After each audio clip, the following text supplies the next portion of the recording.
afternoon. My name is Jessica Hadaway, and I will be reviewing chapters 10 and 11 of Coercion and its fallout. So we start with chapter 10, How Do We Avoid? The first step to understanding avoidance is to recognize it. This goes into adaptive avoidance, which is useful avoidance. These are instances such as dressing warmly in the winter or defensive driving to avoid an accident. Those who understand useful avoidance are also known as foresighted and in control. The contingencies of foresight are found in the avoidance contingencies that our environment has arranged. Foresighted people know directly or through verbal instruction that the shocks that they avoid effectively, that they should avoid effectively. Some just automatically avoid the worst. Some shocks come so infrequently that useful avoidance can be challenging to learn. These are instances such as those who smoke, who refuse to quit smoking despite the numerous information about fatal illnesses. The real problem with this is not weak control by self, it's that of inadequate control by the environment. So we need to strengthen the avoidance contingencies or provide other reinforcers for the behavior we wish we had. We then move into staying out the world. This section talks about dropouts, who are those who escape from an assertive environment and prevent ourselves from repeating the same behaviors. So those who gravitate towards the fringe communities, such as a cult.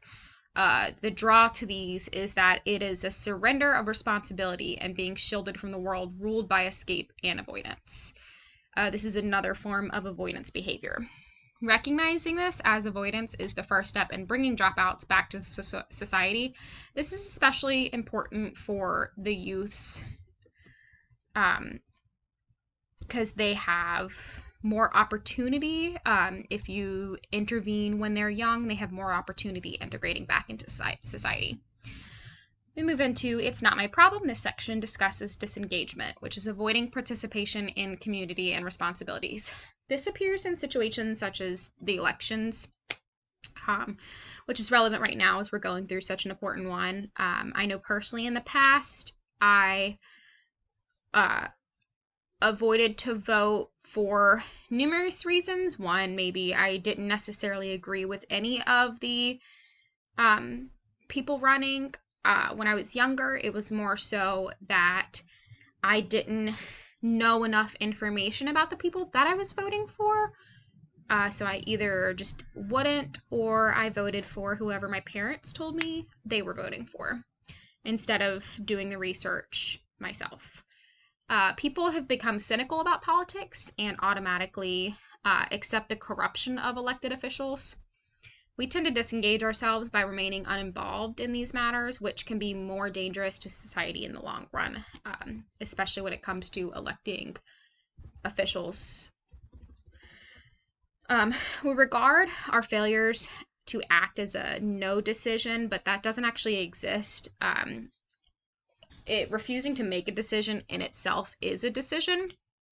So like a failure to say yes can be interpreted as no, whereas like maybe if you say maybe, somebody might interpret that as yes. Move into next, who will blow the whistle? Blowing the whistle is seen as an act of betrayal. This can be by coworkers, friends, family. Looking the other way is an act of avoidance. Once somebody is labeled a whistleblower, the term tends to follow them for the rest of their life. Last section we have, if it sells, it must be good. The same acts of avoidance and coercive control can also be seen in places such as legislative bodies and school boards. Individuals tend to act to protect their jobs and ensure their survival. This is because immediate survival is more potent than the long-term consequences. We then move into Chapter 11, Neurosis and Mental Illnesses. Defensive mechanisms against coercion. Saying that all neurosis and mental illnesses is avoidance behavior would dangerously simplify those problems. Within that, we have phobias, which represent abnormal but specific fears. This could be a fear of heights, a fear of small places, a fear of big crowds. But we don't necessarily have a phobia. That is because they're not things, they're just names that summarize observations about behaviors. There are two kinds of observations that form the basis for the diagnosis. First, we have the absence of specific actions, such as the person with a fear of crowd phobias who will avoid social organizations.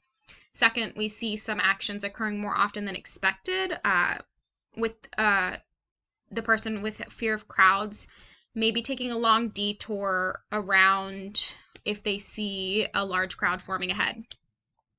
These types of behaviors should make us suspect a history of punishment.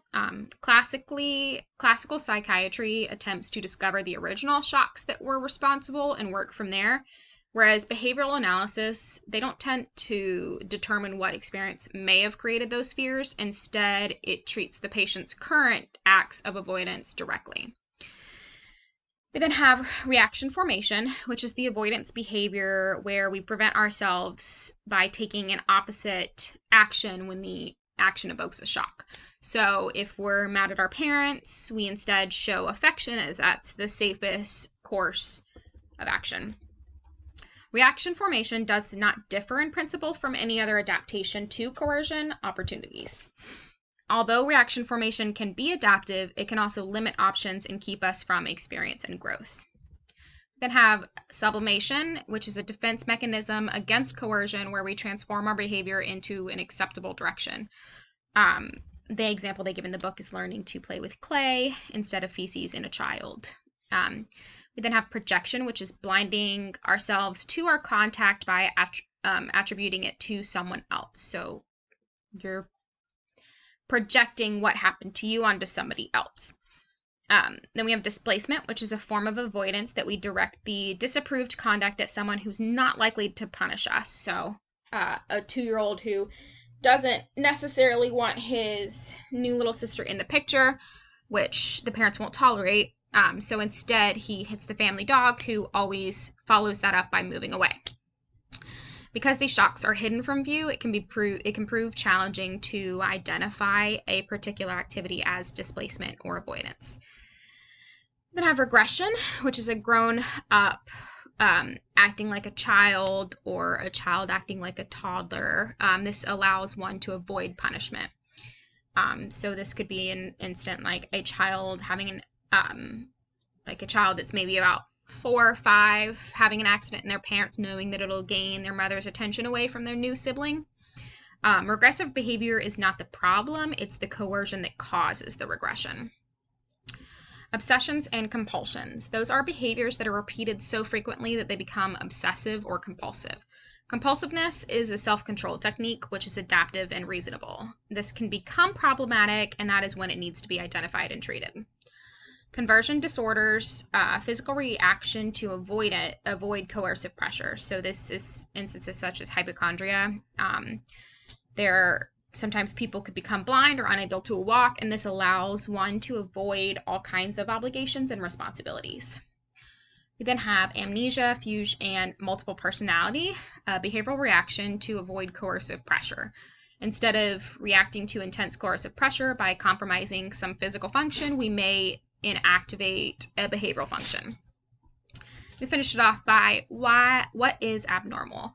By identifying the normal contingencies that support what we decide is the problem behavior, we open the possibility of going beyond our value judgments. And then my question for you guys is there a time that you avoided whistleblowing in order to not betray someone? Maybe when you were younger, and if so, would you go back and change how you reacted to the instance? Thanks for listening, guys. Have a good night.